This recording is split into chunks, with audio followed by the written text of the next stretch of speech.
Okay, we'll go ahead and get started. Welcome, everyone. Thank you for participating in the Know Your Candidate Forum today. This candidate forum is being sponsored by GTX Connect, Georgetown Cultural Citizens Memorial Association, and Georgetown Housing Initiative. My name is Regina Durden, and I'll be your moderator for today. Thank you all for joining us, and thank you most especially to the candidates for taking out the time to talk to us, to give us their views on why they believe that they're the best candidate to represent the great city of Georgetown. So before we get started, I was going to allow welcome, but I'll just let you know a little bit about the organizations that are sponsoring this event. Georgetown Cultural Citizens Memorial Association is a local organization that focuses on advancing African-American culture and education for the youth. And we do various organizational events such as Black History Month events, Juneteenth events, and hosting forums such as this.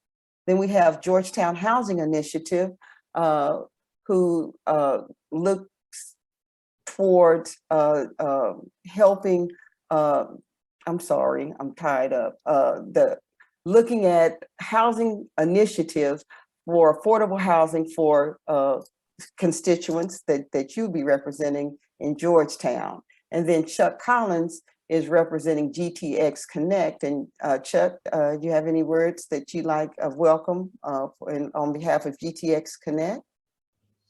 Sure. So we put this on just to make sure that the information about the candidates get out there so people can make informed choices. And so I thank all of you for agreeing to participate, and I wish you all luck. Thank you, Chuck. Chuck will be our engineer for tonight. The format of this forum will be, I'm going to introduce you to all of the candidates. Each candidate will have 2 minutes to answer questions. We have a format in which you can submit your questions in Slido. The link to Slido is in the chat. If you have a question that you would like presented to the candidates, or if you see a question that is popular that you really would like answered, make sure that you click the thumbs up and that question will rise to the top. That would notify me to ask the questions of the candidates. So with that, we will get started. First, we're going to, the first hour and a half, we're going to have conversations with our GISD board candidates, place 1, place 2, and place 3. For place 1, we have Eric Lashley, Brian Flax, and James Shear. For place 2, we have Alan Brown, Elizabeth McFarland. For place 3, we have Tanya Easton, Cody Hurt, and Eric Marin. And I thank all of you that took out the time to join us and to answer those questions. We don't take lightly the fact that you came out here to visit with us and to visit with the community about the things that we believe to be important. So with that, we're going to get started. We're going to first talk to our candidates that are running for place 1, Eric Lashley, Brian Flax, and James Shear. So all of our other candidates, if you can hide yourself so we can focus on these 3 candidates.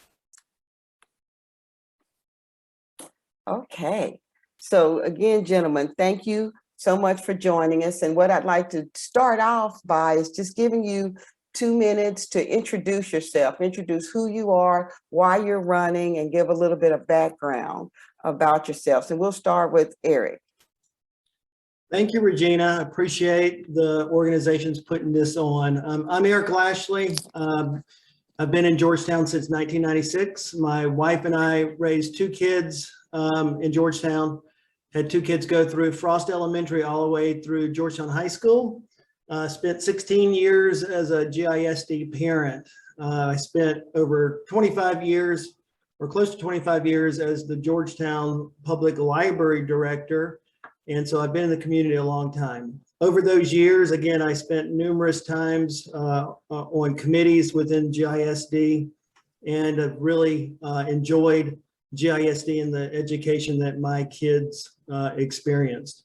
So why am I running for school board? I keep saying I have 12,000 reasons to run for school board, and those are the 12,000 kids in GISD. I want them to have the same educational experiences and the same opportunities that my kids had. Over the last couple of years, I have been concerned about the test scores in the DNF rated schools that we have in Georgetown. So that has been a big concern to me.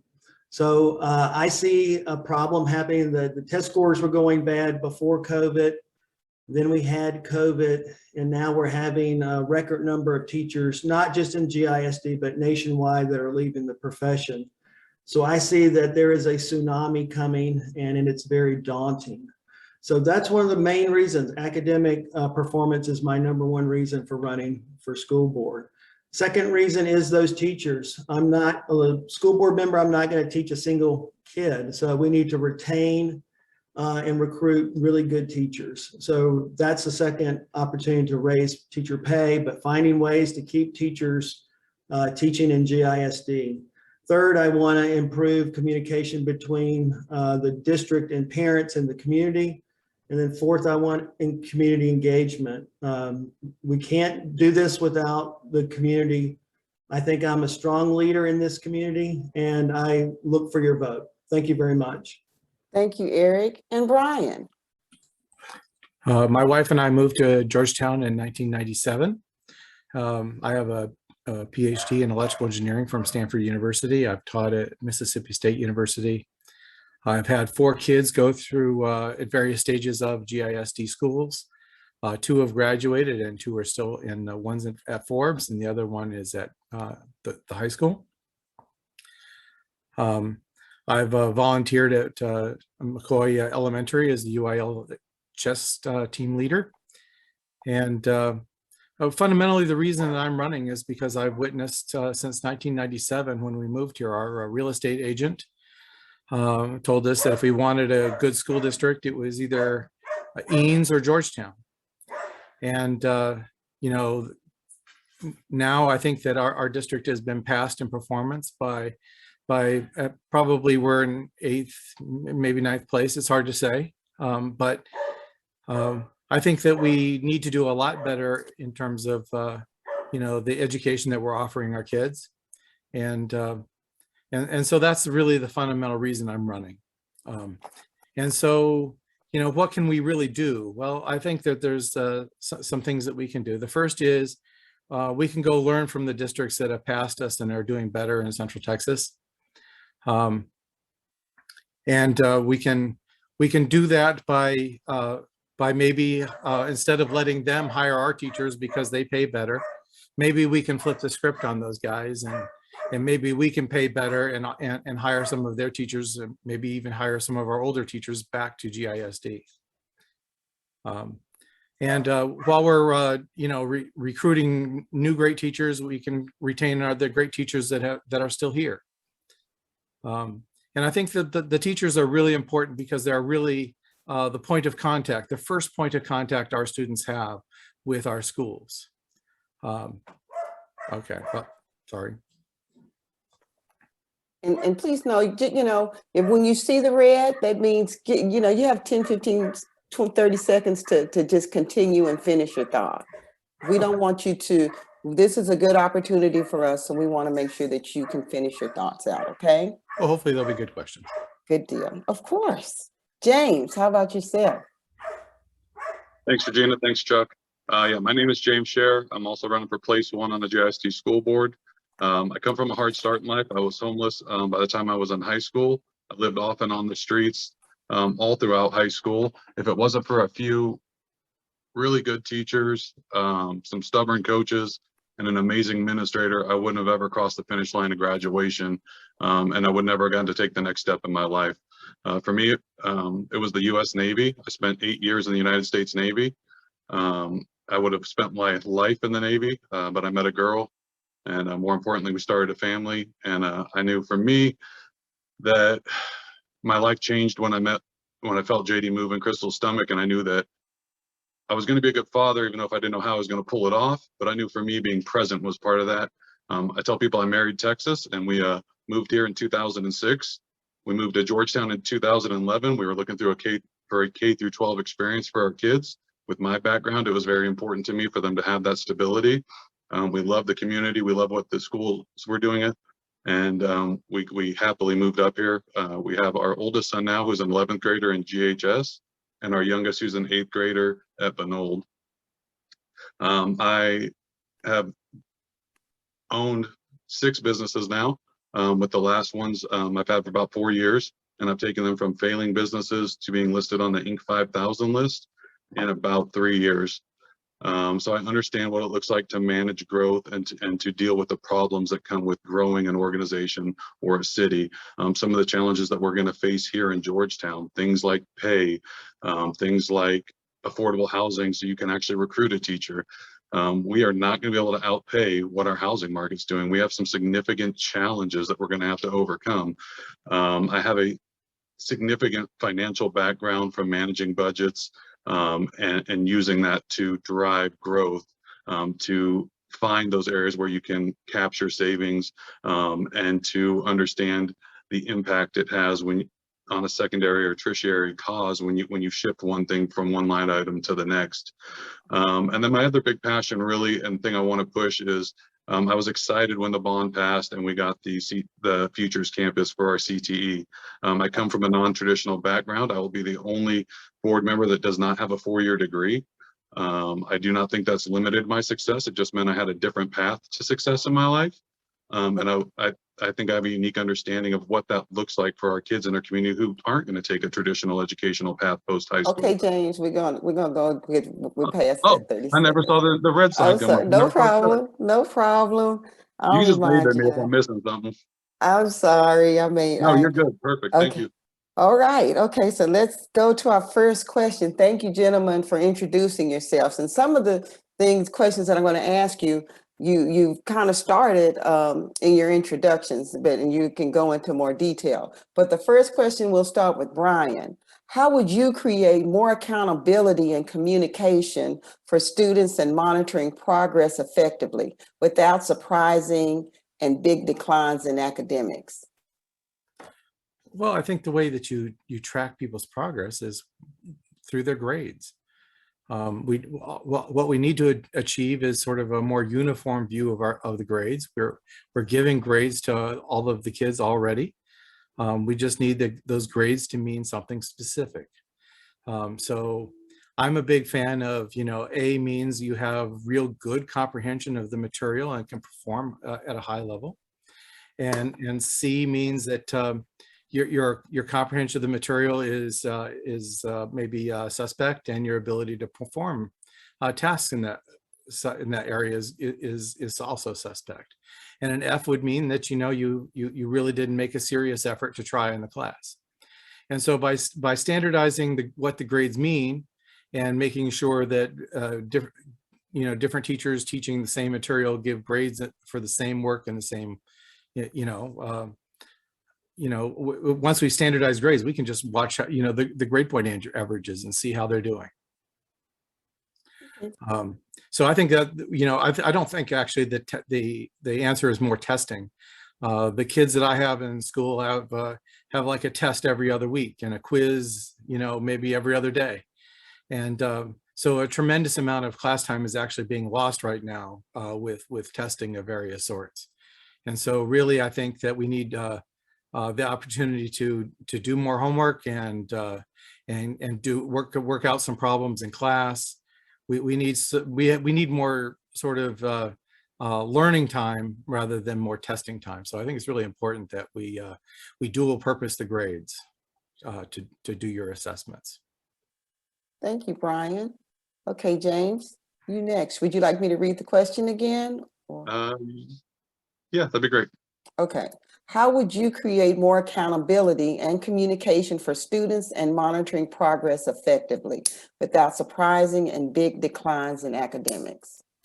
Sure. The communication piece is, as a parent, I think we're almost inundated with communication from the district because there's so much less meaningful. I mean, if you have Skyward and you're a parent, you're getting notifications 6, 12 times a day, depending on how many classes, and then sports you. So if anything, we're communicating so much and we're not doing a good job focusing that communication, that for busy parents, a lot can slip through the cracks. So we really have to do a better job of kind of fine tuning what we're communicating and making sure that when there are struggles with kids, when kids are missing or need that additional help, that communication is getting through and not washed in every other notice from campus. The accountability piece for me goes back to basically curriculum alignment. We need to make sure that our curriculum aligns with our state requirements, the state standards that they're asking us to teach our students. And then we also need to make sure that that curriculum aligns across the campus. We can't have teachers at one campus teaching one math-based curriculum and teachers at another teaching another math curriculum and wondering why these two campuses are performing disproportionately. We have to have a standard that we can look at, so we have one metric or one curriculum to go back and fix to get the results that we want for these kids. And I think the start of that would be calling for a curriculum audit. We've done it historically. 7 or 8 years ago was our last one. Bring a third party in, let them evaluate us, let them tell us where our gaps are, and correct and move on. That way our kids are all getting the same curriculum at the same pace and the same grade levels across the campus. I'm gonna give you a little bit of your time back I stole earlier. Oh, no problem. Thank you so much. And Eric?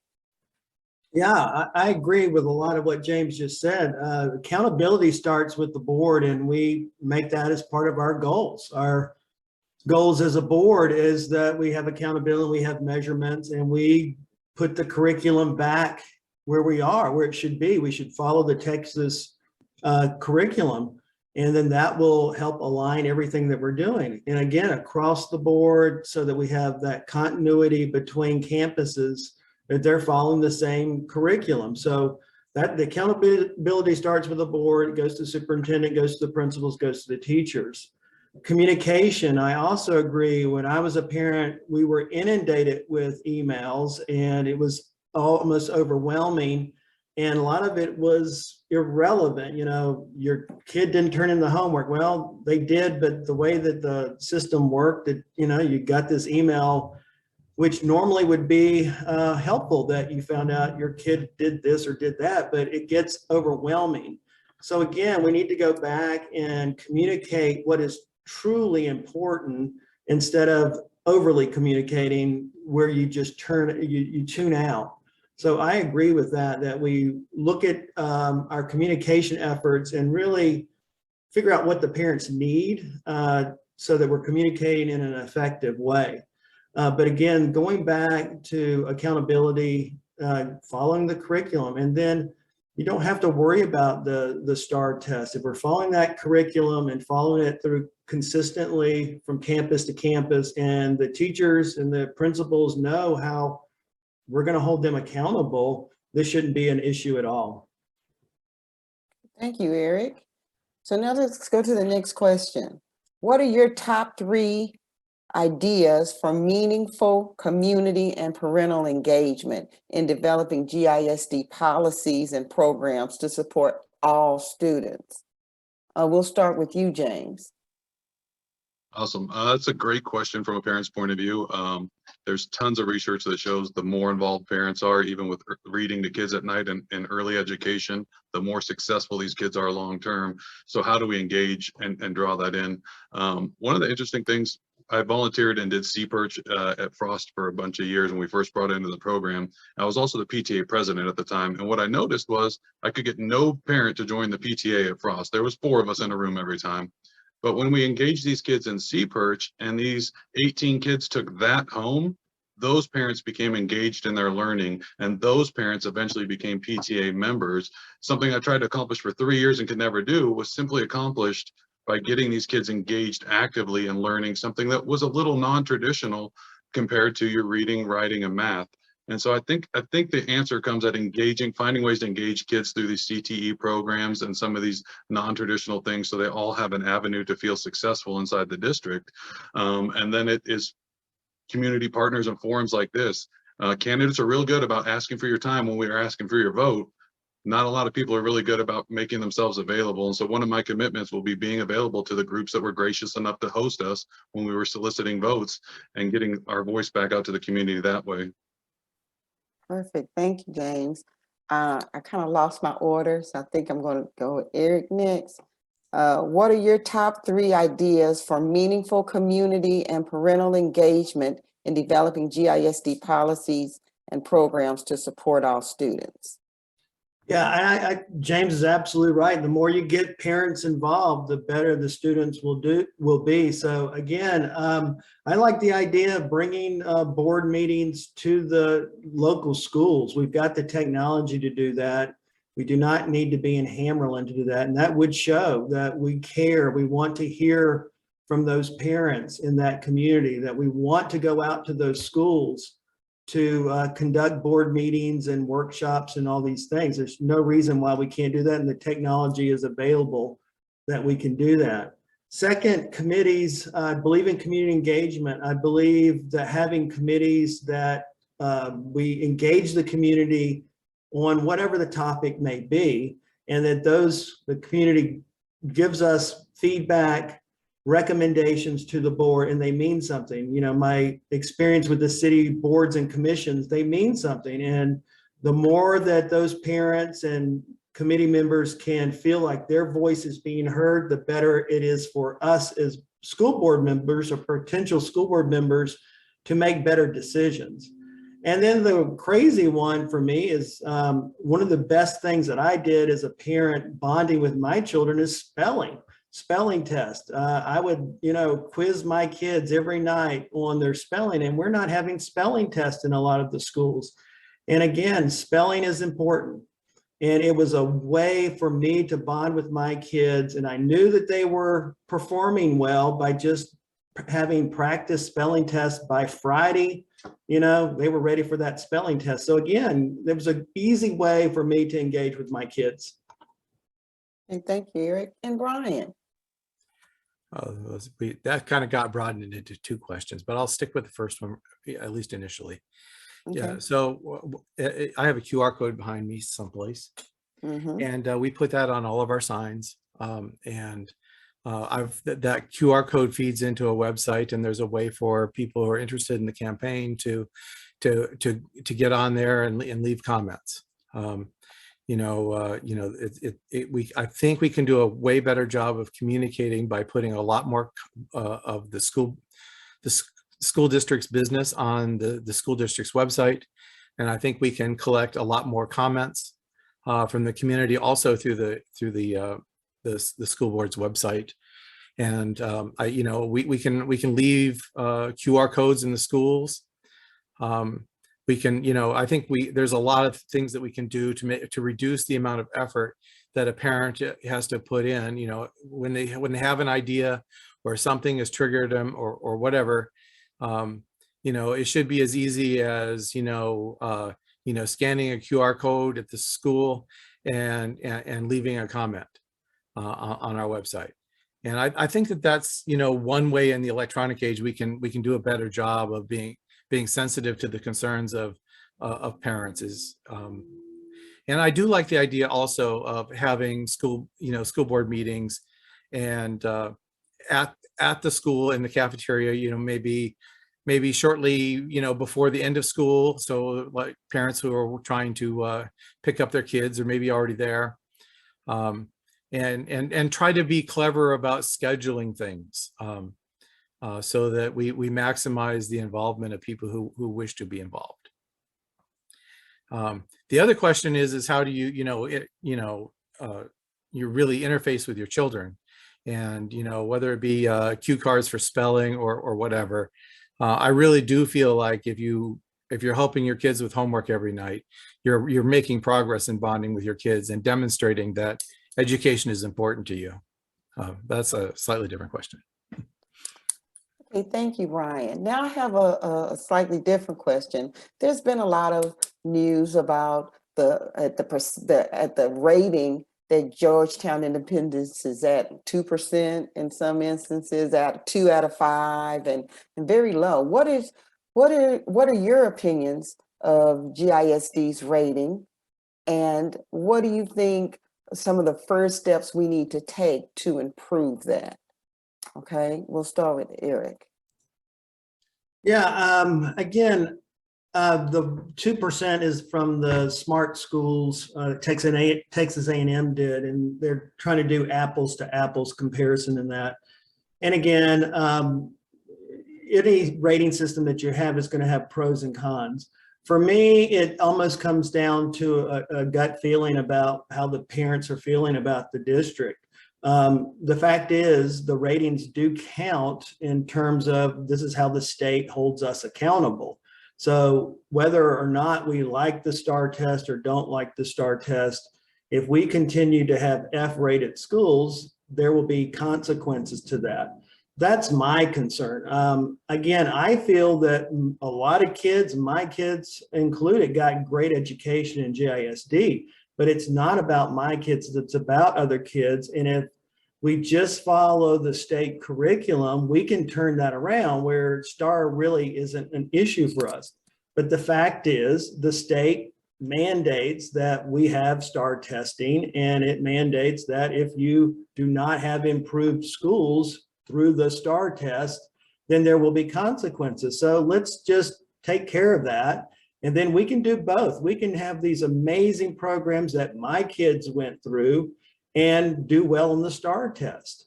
So that's the way I feel about standardized testing. There's always pros and cons to the way you rank any school district. It does concern me that no matter how you look at this, Georgetown is the lowest ranked school district in this area. And as a proud Georgetonian, you know, that makes me angry, and it puts up my competitive spirit that we should be better than these other districts. Okay, thank you, Eric. Brian? The way I studied the problem was I went out on the best schools in Texas website, and I started searching through there, and I didn't find a Georgetown school in that list until about 300. And I had gone through, I'd gone through 8 or 9 school districts that are also in the Central Texas area.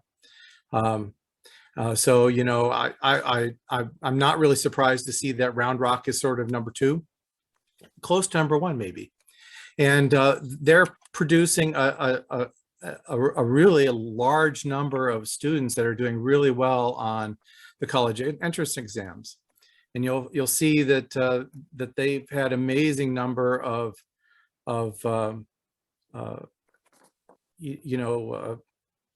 national merit scholars. And so I think that, and also if you look at Georgetown's progress with the AP tests, which advanced placement tests, we're doing really poorly for a lot of those classes too. So I think it's more than just the STAR test, although the STAR test is important. And even my children have had difficulties with aspects of the STAR.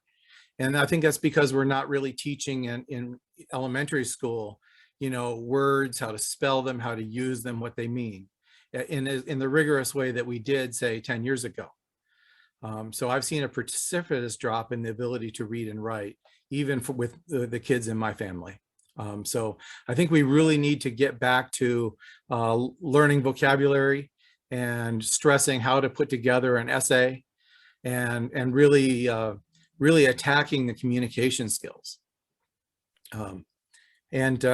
We also need, I think, to emphasize classroom discipline to get back to make it easier to have progress on these questions. It is just impossible to teach people who are not interested. And so we have to find ways of, getting, the people to pay attention to the teacher and do their work, whether it be in the class or at home, and really put effort into their studies. Thank you, Ryan. And James? Yeah, it's a great question. Honestly, the D's and F's suck. Not necessarily because the state of Texas said so, but because our children, our teachers, our parents, and that part of our community has to wear those grades. The really unfortunate thing is that all of these ratings are based on data from 2018 or 2019. And when I tell people running a business, you would never wait 3 years or a year and take backward looking data to determine the direction you need to move forward. I'm assuming most people on this call have been in Georgetown since 2018, 2019. How many of you would sell me your house for the price that it was valued at in 20 or 18 or 19? The timeliness of data is relevant, and unfortunately the state has done a terrible job getting us timely data, and that's why I champion our district having our own metrics that allow us to measure the performance of the kids using map testing, using learner profiles, identifying where each kid is individually allows us to address where those kids need to go and move to. I don't want to say that the STAR data isn't relevant. I just don't think it's timely enough to allow us to really help these kids. Can you imagine waiting for your kid to lose a year of education before a teacher or somebody said, hey, we're not doing well at teaching long division or decimal conversion? No, we need to have that data more timely so we can make these corrections before we get to May and take a test. And then as a district find out, oh, these kids didn't do well. So really it's just identifying something better than the STAR test that we can, as a community, gravitate and believe in to give these kids a leg up. Well, thank you so much. Thank all three of you. You've been very informative, and I'm sure you've given everyone something to think about. Eric Lashley, Brian Flax, and James Scher, you guys have been wonderful. And I'm going to start with James to give you all 2 minutes to give us a wind up and then we'll move on to place 2. Again, thank you guys. This has been wonderful. But James, let's start with you. Again, I just want to thank you, Regina, Chuck, you guys for putting this together, the organizations for bringing your part of the community in so we have a voice with them. And more importantly, they have a voice with us. For me, it comes down to one big concern right now. It's the rapid growth that Georgetown is really going through. If we have small issues, if we have basic foundational issues at this size, as we grow, those issues are just going to self-implode and our district will never get there. I don't care if you want the STAR test, a map test, or any other metrics. If we have problems with attendance that we have in our district currently, if we have problems with behavior, I've met with teachers, nurses, hourly employees, and all of them say the same things. We need to get kids in school and we need to correct the behavior issues, and they need to know they're supported all the way up to the board level in doing those things. And so for me, it's really focusing on the foundational issues in our district that will allow us to make all these transformative changes that everybody wants to see happen in the community. I have the business experience, I have the desire, I have the time to put into this. I'm very fortunate in that regard, and I hope that if anyone has any further concerns, they can get on my website and reach out directly, or show up and vote by May 7th. Thank you. Thank you, James. Brian? Oops. Wrong button. Sorry. Anyways, I think it's really important that people come out and vote. And I think that, we need to really work on trying to align our classrooms also so that students with similar performance levels and similar goals are grouped into a class. And having a lot of diversity from a strength and interest levels, and if we could do a better job of putting kids with similar interests and similar abilities together, I think you would allow us to serve the students in a more individualized way. So as we work our way toward these things, I think it's going to take a tremendous amount of time to study what's going on in other school districts, see what sort of academy approaches are working elsewhere. Try to put together proposals for experiments that we can start to run. But if we're sort of stuck in doing things the way we've been doing them for the past 7 years, I think it's unlikely that we're going to get different results than what we've been getting for the past 7 years. So it's really important that we go out and vote and we support a change of direction. Thank you, sir. And Eric?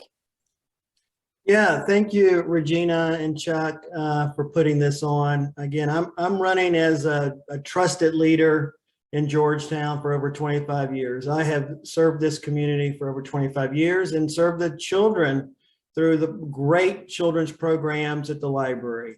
I have worked with the GCCMA in the past with the Shotgun House, with the Black History Months. Worked with the TRG neighborhood for years, for over 25 years. I'm a trusted leader. There's not going to be any surprises if I'm elected to the school board.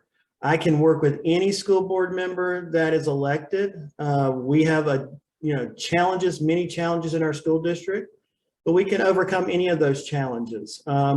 We need community engagement. So we need the neighborhoods. We need GCCMA. We need GTX Connect.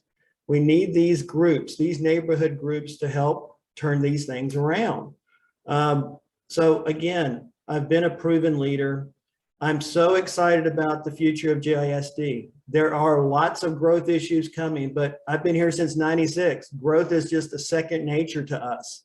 It was 25,500 when I came to Georgetown. We've been dealing with growth. We're going to have to continue to deal with growth, but it's not an issue that is so outside of our norm. I appreciate your willingness to listen to me. Would love to have your considered vote, and voting has already started. So thank you very much. All right, thank you. Again, thank you, gentlemen, for place one. Now we're going to make a quick transition. We're going to ask our place one candidates to hide yourselves. And for our place two candidates, Alan Brown and Elizabeth McFarland, to show yourselves so that we can have a conversation. Welcome to you both. Elizabeth, how are you? I'm doing well, thank you. Okay, thank you. How are you doing, Alan? Hello, I'm here. I've been listening. Great. So what we'll do is you jump right in there and we'll get started with introductions. Alan, we'll start with you. We'll take 2 minutes each to introduce yourselves. Okay, so I enjoyed telling everybody that this is my 48th year in education. And so I guess there's not much in education that I haven't done. I spent 31 years in the K-12 sector, of course, classroom teacher. I was a campus leader, curriculum director for a number of years, and then I became school superintendent. I was a school superintendent in 4 different districts for a total of 17 years. So then I was able to transition from that. I was able to retire. You can do that under the TRS system in Texas. So I was able to retire and move into higher education. And so I became a full-time professor in the College of Education, helping students who are trying to become principals and superintendents. And I still do some of that. And I worked my way up to being a dean of the College of Education. And then I retired after serving as assistant provost at the university. So have a wonderful wife. We raised 5 children and put them through schools, and 2 crazy dogs. And that's about my short story. All right, thank you, Alan. And Elizabeth? Yes, good evening. My name's Elizabeth McFarland. I've been a Georgetown resident for close to 20 years now, but we were actually stationed at Fort Hood for about the first half of the time that we've lived here. My husband and I were both active duty Army, and when our time in the Army was up and we were thinking long and hard about which hometown we wanted to pick for our kids to raise our children, we realized we'd been here all along. Our oldest had started kindergarten while we were still stationed at Fort Hood, and he has now graduated high school. We have 3 other children. One is graduating this year. I have an 8th grader and a 4th grader. So I've been a parent here in Georgetown for quite a while and will continue to be a parent.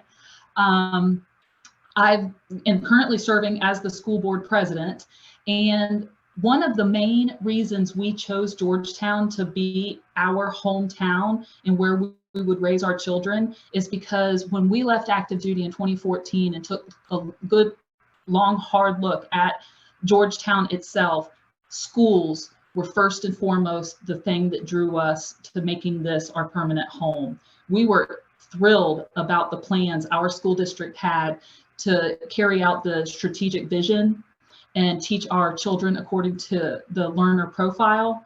And those things committed me to the hard work our district has been doing. And I am 100% on board with the work we've been making, the progress we've made towards those goals. I love our school district. Does it have its flaws? Absolutely, like anything. But first and foremost, as a parent, I am proud of the way we're preparing our students for their paths. My oldest is a freshman at Texas A&M studying aerospace engineering, and our school well prepared him for that. My second is following a completely different path. He's enlisting in the military, and our schools have prepared him well for that. I'm thrilled to see what the schools continue to do for my other children and all other children in Georgetown. So that's why I am 100% looking to stay on the Board of Trustees. Okay, thank you. So we'll ask the first question of you, Elizabeth. What are your top 3 ideas for meaningful community and parental engagement in developing GISD policies and programs to support students? Sure. So first and foremost is keeping the lines of communication open, making sure that communications are going 2 ways, that it's not just the district inundating with our community members and stakeholders with information, but that we're also receiving the information. When we do give information, we need to make sure we're giving it in a way that it's being received by the recipient. And that's different depending on different segments of our community, different types of people receive information in different ways, and we have to be cognizant of that. And so maintaining multiple lines of communication through having static websites where people can go seek information when they're looking for it. Emails sent, newsletters sent, phone calls made on an as needed basis when we realize that there's a family that needs phone calls. And just staying open and always seeking ways that there may be gaps in communication that need to be filled. And then making that communication engaging, sharing information with parents about what's going on in the schools, what their students are doing.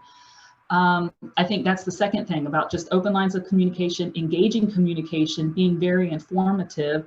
And then third, just sharing all of the information there is, not just the good, but owning up to when there are challenges and sharing our plans to address those challenges. So it can't just be good news going out all the time. We've got to really face the music when there's something that may not be good news. So those would be the 3 things that I would want us to maintain as a district in engaging our community. Okay. Thank you, Elizabeth. Alan, what about you? Thank you. I think we need to have a director of outreach. I don't propose that we necessarily go out and spend more money on that. It's possibly someone that's currently in the district that we could repurpose for that position, but it's someone who would focus, and their whole job would be to focus on increased parental involvement and volunteerism and working on partnerships with other businesses and people in the district. There's just so much research that indicates that the more parents are involved with their students, the more it positively impacts their test scores. So that's how important I think it is that we need someone specifically in that job addressing that function. I think we also, that's the one thing. I think number 2, we also need increased business and our school partnerships that will help support parental involvements in programs. And it can be something even as simple as, you guys have probably seen this kind of thing where they'll have like a slumber party overnight where parents will come and it'll be a lock-in with their students, and all they do all evening is read books back and forth to each other. Anything to get the parent in the school and involved. I also think that we have not done enough as far as our partnerships with businesses in the community. And I would even say Southwestern. I think there are untold numbers of things that we could do with Southwestern as far as mentorships and their College of Education. Thirdly, sounds maybe a little esoteric, but I just think we need to do a better job of building a culture of trust and communication between the board and the community. I think Eric mentioned this earlier. Actually, I think he probably stole this idea from me, but I think it's a wonderful idea to have board meetings at different locations around the community. I think it would send a strong signal, for example, to go to Annie Pearl and have a meeting there and show our support for their community as we're doing that. I think I see the red sign up there. So those are my 3 ideas.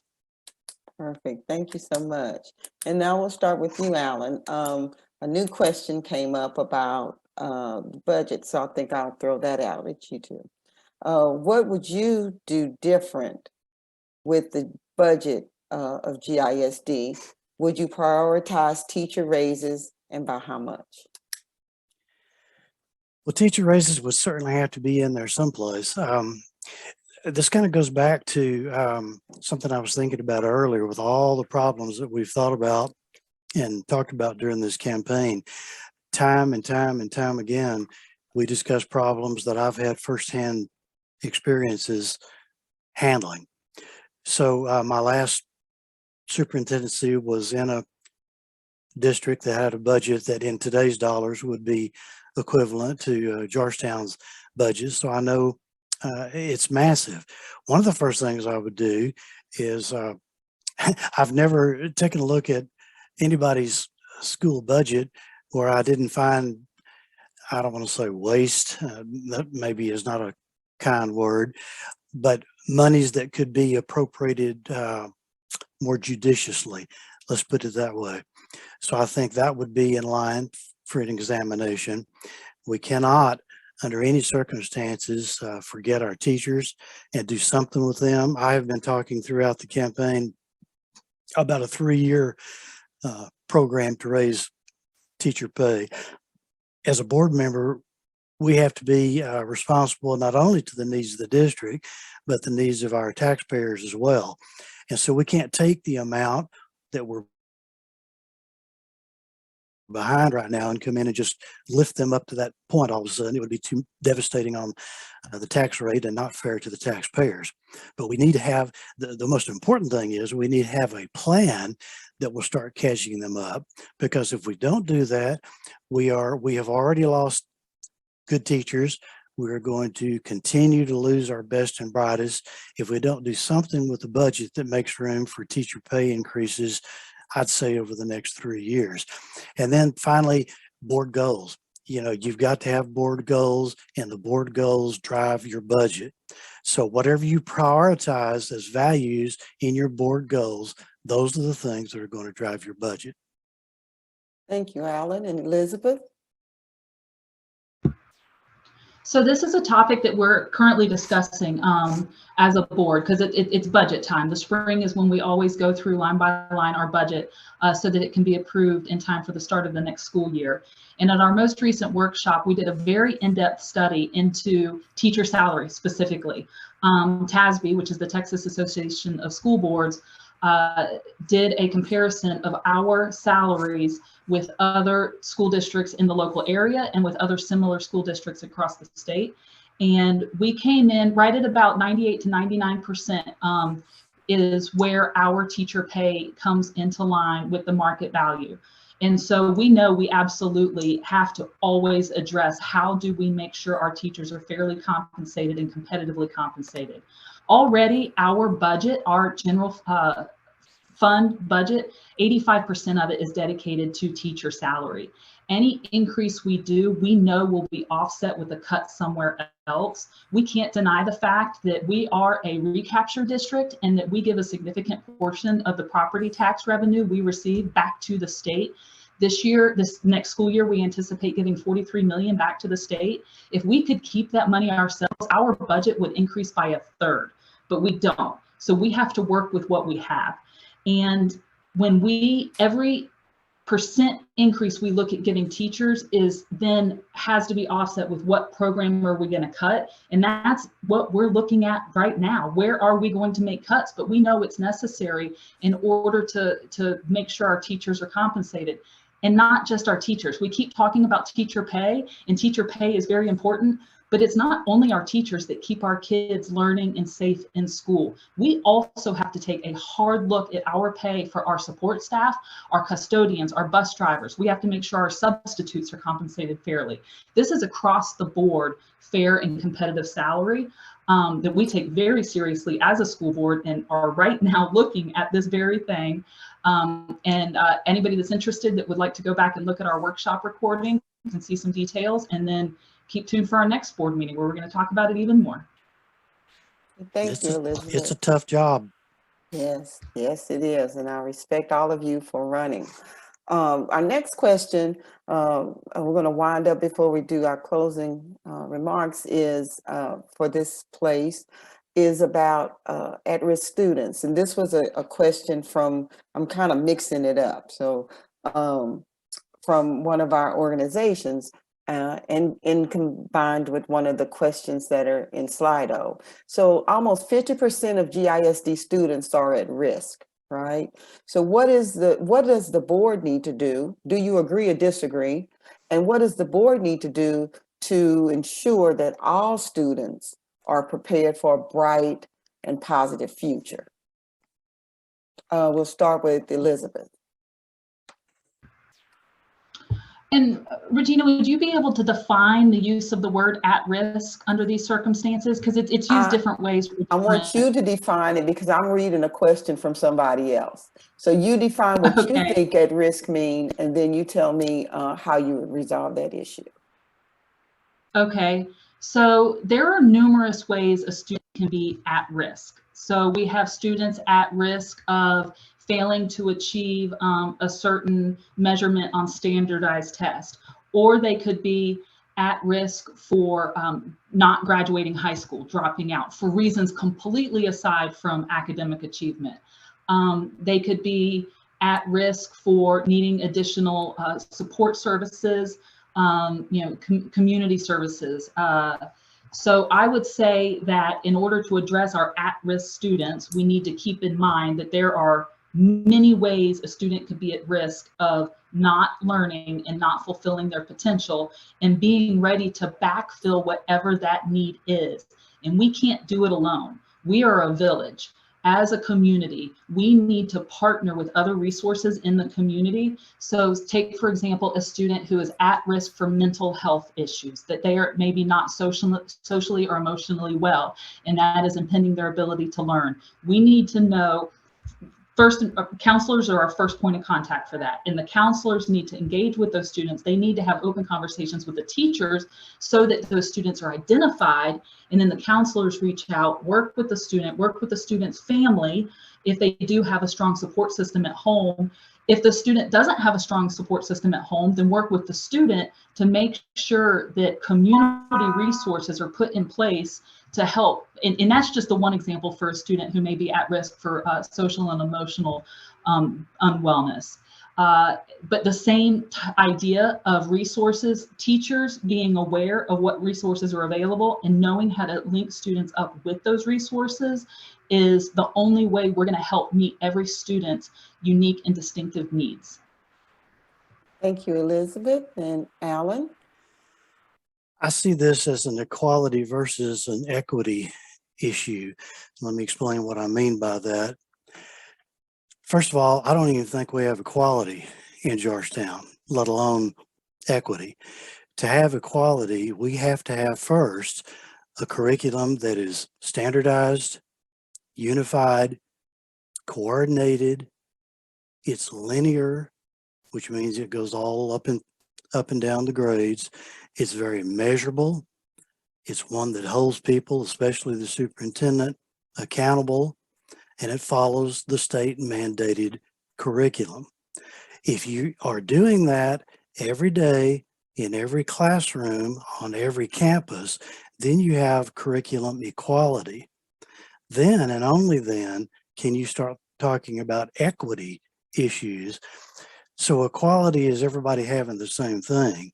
Equity is people having something according to their need. So that's when your at-risk students, your low socioeconomic students, their needs come into play.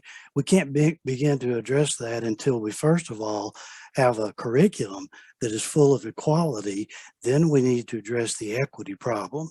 And that addresses, for example, schools like Annie Pearl and Tippett and those DNF campuses who, in my opinion, need extra help. So they all need the basic curriculum, absolutely. But then it becomes an issue of equity. And I don't think we're doing a good job of either one of those right now. Okay, thank you, Alan. Okay, well, our conversation is winding down before we move on to place 3. So I'd just like to offer 2 minutes to you, Elizabeth, and then Alan, to give us your closing thoughts and last thoughts that you'd like to leave with the community. Elizabeth? Thank you. So I'll just close with what I began with, which is that I'm excited about the direction our district is headed. Yes, I understand that there have been, some roadblocks and some challenges we've encountered, addressing the standardized testing issue with the state, while making sure we don't veer off course of the long game to which we committed about not only preparing students to do well on things like standardized tests, but to do well with other aspects of school that are going to prepare them for whatever path their future holds. This focus that we have on the learner profile and creating lifelong learners and developing our child into being adults, productive members of society for the future they face, keeping in mind that it's easy for us to continue to teach children the way we were taught, preparing them to succeed in the paradigm within which our past is based, whereas it's much harder to do a paradigm shift, prepare students for their future. And their future is going to involve the ability to think creatively, innovatively, to adapt, to work as teams. I'll say one of the first times I walked into one of my son's middle school science classes where they were working together on a project, it was project-based learning, and it looked like utter chaos to me because they weren't in neat rows, they weren't lined up, they weren't looking at the teacher who was standing at a chalkboard. But I took a step back and I realized these are kids who are preparing to go out into what their future will bring. They are going to be entrepreneurs. They are going to be the ones learning how to fix the pipes underneath our house. We've got to teach children to learn, and it's hard to measure that. But we've got to stay the course and work together as a community to make sure that we are in fact achieving that. Community-based accountability is key to that. And so I personally am excited to see what we can do for our children in preparing them for their future. And I look forward to working together as a community to make sure that happens. Perfect. Thank you, Elizabeth and Alan. Well, like some of the other candidates, I am very tired of seeing Georgetown either at or on the bottom of any number of lists. And one of the candidates talked about this being old information. I will direct you to the Williamson County Sun that will come out tomorrow. And once again, the headline is that Georgetown is at or near the bottom of both of our 2 local high schools. We have got to improve the delivery of our curriculum. This is not a zero-sum game. We don't have to give up some of the other things, the good things that are going on in the district in order to improve curriculum. There needs to be, again, that standardized linear model that starts, frankly, at the school board level, goes through the superintendent and down through all the grades. We can do that, and we can have that, and then build on the other successes that we have in the district. I'm still of the opinion that the vast experience that I can pull from 48 years of experience will be an asset in helping to solve those problems. This sounds complicated, but it's a little bit like your algebra problems, if you remember any of that. If you plug in the right formula on the left-hand side, you're going to get a predictable outcome on the right-hand side. We have yet, even though we've started and we've tried and we've stutter-stepped, we have tried to plug in that formula on the left-hand side, but we haven't put in the right numbers. And we keep getting told we need more time. We need more time. My message is they've had their time. It's been 6, 7, by some measures 8 years, and I think their time is up. I think it's time for a change. It's time to try something different with some fresh ideas and some fresh blood. And that's the primary reason I'm running for the board. Thank you. Thank you, Alan. Again, thank you, Alan and Elizabeth, running for place 2 for GISD board. Next, we're going to go ahead and go to place 3 candidates. We'll ask it that our place 3 candidates come on board. And Alan, if you could close out your screen. Yes, and thank you very much. Thank you so much. Bye-bye. And we'll be back, so don't any of you leave. Okay. So I'd like to introduce Ms. Tanya Easton and Mr. Eric Marin. Cody Hurt is also running. He had a conflict and is not able, so we're going to have a conversation with the 2 that were able to attend. Thank you so much for participating in the forum. And we'll start out with 2 minutes each, introducing yourself, telling us who you are and why we should consider you as a candidate. We'll start with Tanya Easton, please. Thank you, Miss Regina and Mr. Chuck, for allowing us this opportunity to present ourselves to the community. I'm excited. And hi, Eric. I didn't get a chance to say hello. Hi, everyone. My name is Tanya Easton, and I'm running for school board trustee place 3 for a lot of reasons. I have a degree in child and adolescent studies and a minor in human services. I got a degree working with kids because it's my passion, it's my heart, and it's who I am. I currently work at the Williamson County Children's Advocacy Center as the community educator. I'm PTA president at Tippett Middle School. I'm on council PTA as their community education chair. And that was really exciting because one thing that I'm really passionate about is connecting the community to the district. Through engagement of education and advocacy. And I think it's really important that we as a community circle around our teachers and our staff, especially during this time right now. I've talked to multiple teachers that have said it's the most difficult time that they've ever taught. And as a PTA leader, I find that to be my duty to give them what they need when it comes to resources. So as a parent, I saw a few little gaps, and one of the gaps that I saw was transparency and communication. And I'd like to also see rigor in the academics. And I think I've got some great ideas on how to do that, and I look forward to sharing those ideas with you. Thank you, Tanya. And Mr. Eric. Tanya, hi folks, how are you? Appreciate being invited to talk and present some of my views. Eric Marine, place 3. I'm new to Georgetown. I'm from Houston, where I've spent 50 years of my life, and came here 3 years ago, and decided I wanted to actually went to Austin 3 years ago, but came here about 7 months ago. So I wanted to, wherever I end up, I always want to get involved. And my passion has always been education. Even as a young man, a young child, in fact, in elementary school, always had a desire to teach others because I was always good at math, sciences, reading, all those subjects I usually aced. And I just knew I had something that I needed to share. And so I shared it by tutoring, by helping others who were less fortunate, helping others who couldn't grasp as quickly as I could. And that kind of, my whole life has really been about that, helping others. It wasn't so long ago when I realized that we don't all start at the same starting line. Some people are in front and some people are behind. And my championing has always been for those that are behind.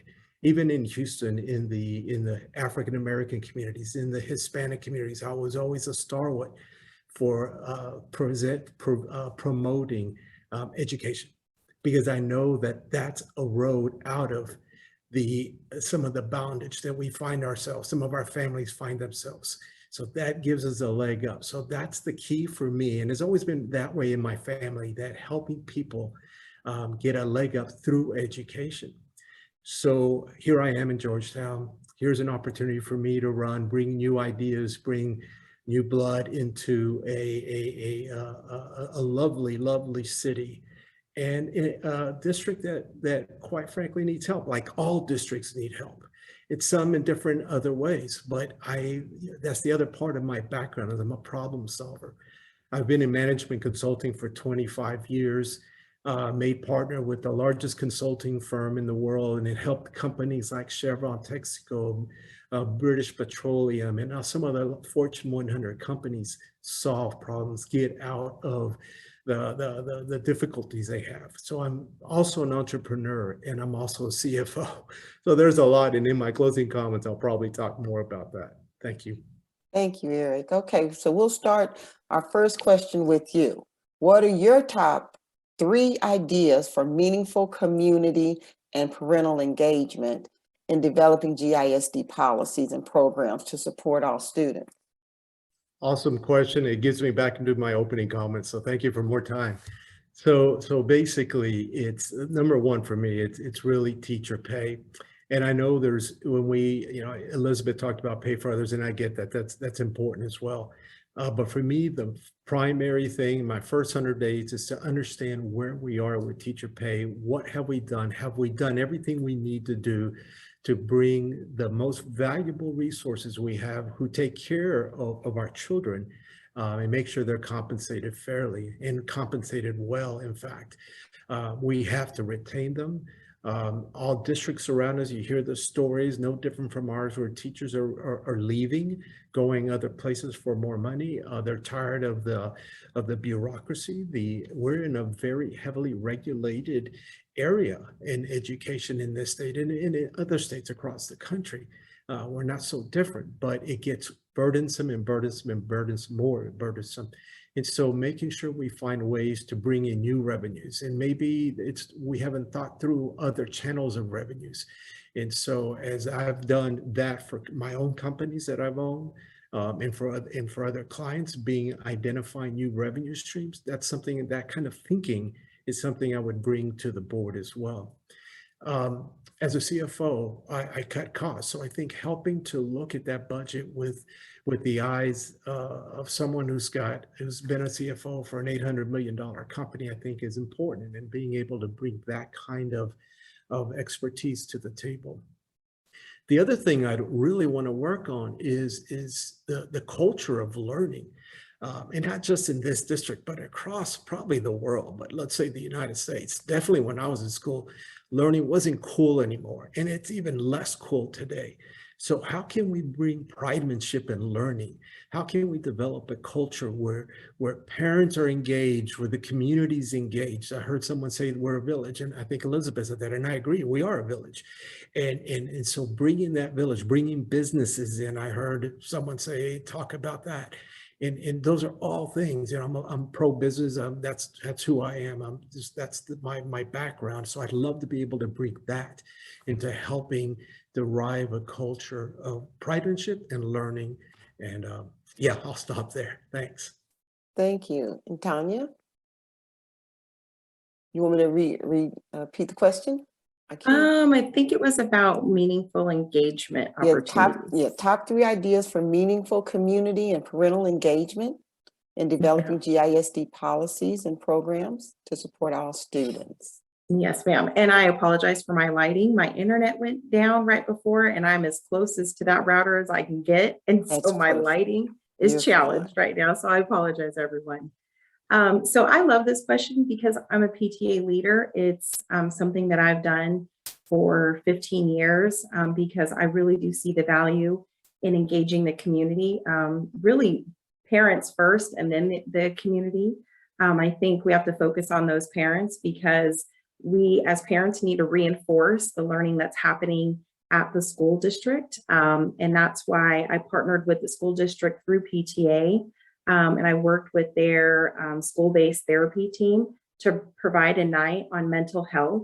And so I thought it was great. When I met with them, they said, well, there's specific vocabulary that we use to help the children learn how to regulate themselves. Let's, give that information to the parents so that we can reinforce that at home. So I think lots of opportunities for parents to be able to learn about what the school district is doing and reinforce that at home. I also really think it's important to build on the trust, and how we do that is through transparent communication. As a parent, I say over communication is good communication. If there is an issue going on at the district, I want to hear from the district about that and not fellow parents. And I think that is a bridge building moment. I think that we should have somebody at the district that is solely responsible for community partnerships, mentoring, and volunteering. Because right now I've heard lots of organizations want to partner with the district, but have not had easy access. I believe strongly, I'm a mentor, so is my husband, and I think that we need to grow that program significantly, not just one-on-one mentors, but I know that there's the dads that show up in the, sorry, I get so excited when I see that red card, just to wrap it up. But I really do, that's something that I hold very strong as a priority, is community engagement and building trust in the community. Thank you, Tanya. So Yes, now I'm going to follow up on a couple of questions and adding to questions that's in Slido. We've heard on the in the news that in the newspapers and some of the discussions tonight that GISD consistently ranks at the bottom. What is it that you as a candidate can do to address these issues and engage the community to raise our rankings, and that we're not always at the bottom? Tanya, we'll start with you. Yes, ma'am. So this is something that I've heard a lot from retired teachers that worked in Georgetown, that they are very frustrated with where we're placed right now in these rankings, that they worked very hard to have an excellent education for the students in Georgetown. And as a parent, I can say that it is disheartening to see where we're ranking, because those rankings equal the education our children are receiving in the classroom. For me, the evidence is, what are our kids learning? Is the rigor there? Are they getting that strong foundational academics that is going to have them be prepared, future ready, whether it's college or a trade, or they go straight into working? They still need to have a strong foundational academics. And so what I think that we need to have is a curriculum that is aligned with our Texas state standards, first and foremost. But then we need to support our teachers with having high quality instructional resources that support them so that they can be impactful in the classroom. I think that we should use teachers' feedback to drive those. It shouldn't be, it's actually not a trustee's job to create what those are. But as trustee, creating the goals for the district, I want to ask teachers, what do they need to be most impactful in the classroom? What resources do they need to get the job done? I think we need to work on our collaboration. We need to look at other districts and their best practices. I know we're very, we're Georgetown strong and we like to do it our way, but I also think that we need to look at what other people are doing because we're not the only ones in this education game. And so I feel very strongly that we should share best practice ideas. And we need to have a consistent curriculum throughout all of our campuses. I think that's very important. Thank you, Tanya. And Eric? Yes, ma'am. Yeah, I love what Tanya said about the teachers, because that's really where I would start. I would walk into campuses, meet with teachers, meet with principals to understand what they're doing and to hear from them, to hear what they think about the situation. Why are we losing in some of these areas? Why are we winning in other areas? Because at the roots level, you have to have a clear understanding to really fix a problem that everyone's going to embrace. You don't want to come up with a solution that maybe administration embraces, maybe the trustees embrace, but the teachers don't. And so you really need to get all the parties together. People have been talking about collaboration, about community engagement, and this is where I would run that model through, and that is teachers, principals, parents, and administration and the trustees getting together, having monthly town hall meetings. And I don't care where they're at, they can be there, they can be wherever anyone else has suggested they be. But it's important to have a broad spectrum of people involved in this particular situation. Now, at the end of the day, that's where you start, but you've got to be bold and you've got to make bold decisions along the way. So if you've done that piece of the work, that very foundational work of working with and collaborating with that community at large that I've mentioned, then you've got to put a plan in place. Now, I don't know what that plan is going to look like because first of all, I'm new to this, but no one that hasn't been living in that trustee can really come with, I mean, they have their ideas, of course, but you don't know what everyone's thinking. So if you've had a collaborative effort to get to that, you create a solution based on that. And the solution does have to be bold, and not everyone's going to like it, but you've got to stick behind it and you've got to see it through. And it does take time to put things like this in place. I talked about creating a culture. You definitely have to have a culture of learning and pridemanship and learning to be successful. You definitely have to have a curriculum that's consistent with what the state uses to grade, like it or not. That's what they use to grade. I've heard that also in this discussion. And let's get our business partners involved. Let's get them engaged.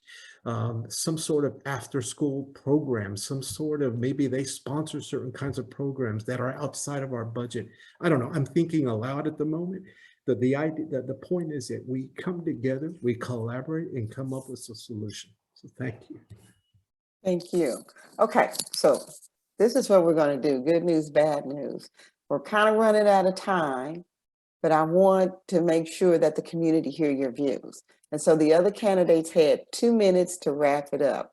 I'm going to give you, I don't have time for another question, so I'm going to give you another minute each to say what you need to say to give the community a good view of what you feel is important to address the issues, to champion GISD. So with that, I'll start with Mr. Eric and end with Ms. Tanya. How about that? Yeah, thank you, Regina. I think it's important to have a collaborative team, a team. And when I say team, I'm really talking about a team that embraces ideas, that embraces each other, because that leadership needs to be part of any and all initiatives that come out of that, from deciding what the strategy is for the next coming year, to deciding on what the budget's going to look like, deciding how we engage the students, and deciding how we move up from the Fs that we currently have. So what I bring to the table, as I mentioned earlier, I'm a consultant. And so to be successful as a consultant, you have to really be a good listener, number one. And then you have to learn how to embrace other ideas, and then how to work together within those measurements, with those, with those ideas, et cetera. That's what I bring to the table. As a CFO of an $800 million operation, I know how to run budgets. I know how to scour a budget for where you can find new monies, repurpose, as I heard someone else say. And then as an entrepreneur, I know how to work with scarce resources. I've had 2 businesses, one of them selling it for 30 million. So I know how, and starting from zero, by the way. So I know how to make money, and I know how to bring resources to bear to solve problems and to work within the village, within the community. Thank you, Eric. Tanya? Anybody who knows me knows I love extra time to talk. So thank you, Ms. Regina, for the opportunity to share with people why I think I'm the best candidate for place 3. And Eric, I think you're a great guy. But for this job, I think I'm the right person. And the reason why is because I've been working with students and families. I've been already partnering with GISD. I've seen a lot of the inner workings. I've spoken to staff and teachers, and I'm ready to hit the ground running and do the work. I feel passionate about our future as GISD. I think there's a lot of hope, but I am concerned with the education that we are currently providing our students to be ready for the future. My older two kiddos had a great, strong academics, and that prepared them. My daughter went off to school. She graduated Texas State. She had dyslexia, and she was nervous to go to college, but she said, "Mom, I feel ready because I knew how to study." And she learned that in high school and in middle school and in grade school. And I don't know that my 14-year-old is getting that experience right now, and that's very concerning to me. I think that we can provide structure for our teachers. I trust them, but I think that they want measurable goals to know if they're effective and if they're successful in the classroom. And that starts with the board. As a board member, I need to make sure that I am providing our superintendent with measurable, deliverable, relevant goals that they can say, how are we doing? How are our students performing? And we need to have consistent updates. And it's not waiting to the end of the year, but we need to be discussing how are we doing so that we can pivot. We can engage our community and say, it looks like this school, this grade is falling a little bit short in reading. Can we get some volunteers there? It looks like we've got, attendance issues at this school, mentors, we need to engage this. This is all possible things that can happen. As a stakeholder, I know that we need to earn back some trust. And I believe that as a trustee, I can get that done. I've got things that we can do immediately. And then some other things are going to take time. And I just think that we've done certain things a certain way for a while. We need some fresh blood in there. We need a different perspective.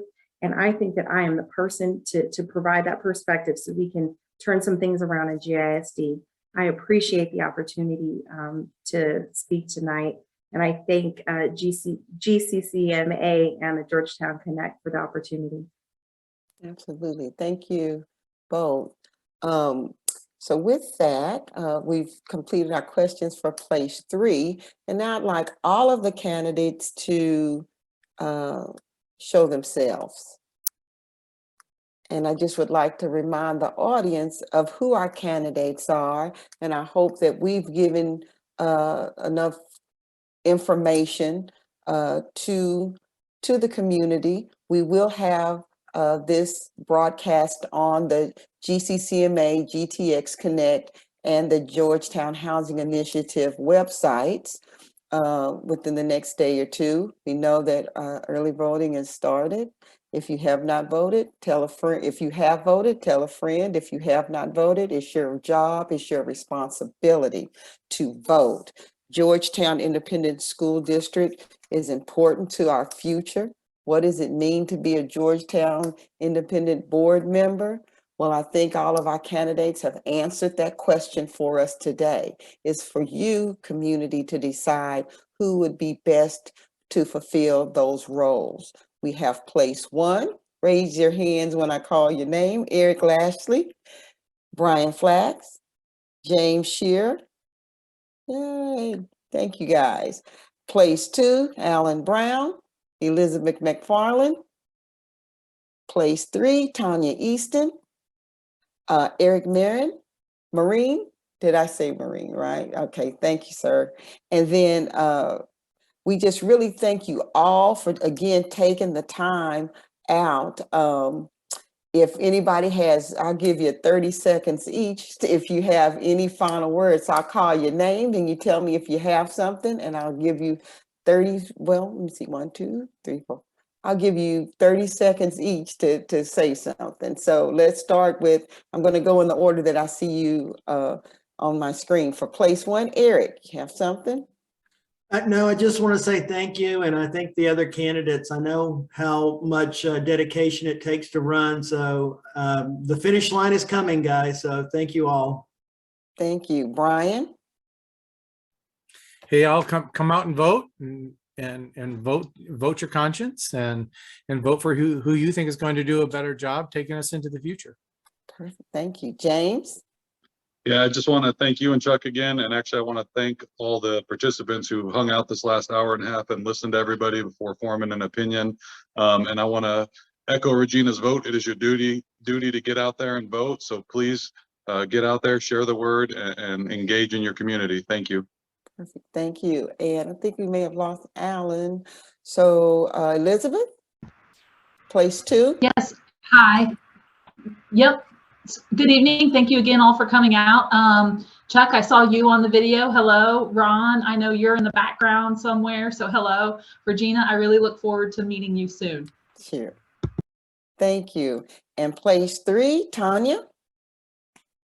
I just, again, like everyone had said, thank you so much for showing up, y'all, and listening. It's super important to be an informed voter. I encourage you to find 5 friends and encourage them to vote and share what you heard tonight. They may not listen to the recording, but they'll listen to you. And so I just encourage you to share with your friends some of the things that you heard tonight and go vote. Thank you. And Eric? You guys have a tough decision because I tell you, I listened to some of the comments from my fellow colleagues, and there's some tough choices you have in front of you. I would also say that if you feel you're voiceless, if you feel that your vote doesn't matter, it does. Number one, it does matter, but get involved in the community. I've been here 7 months and I'm already trying to get involved. We'll see where it goes from here, but get involved. And if you have children in the GISD district, give them a big hug and tell them good things are on the way. Thank you. And we're getting ready to transition, but I'd like to ask one last thing of our candidates. If you could, in the chat, if the community wants to get in contact with you, how would they contact you to ask any other questions that they may have? So I just invite you to put it in the chat so that our community can contact you.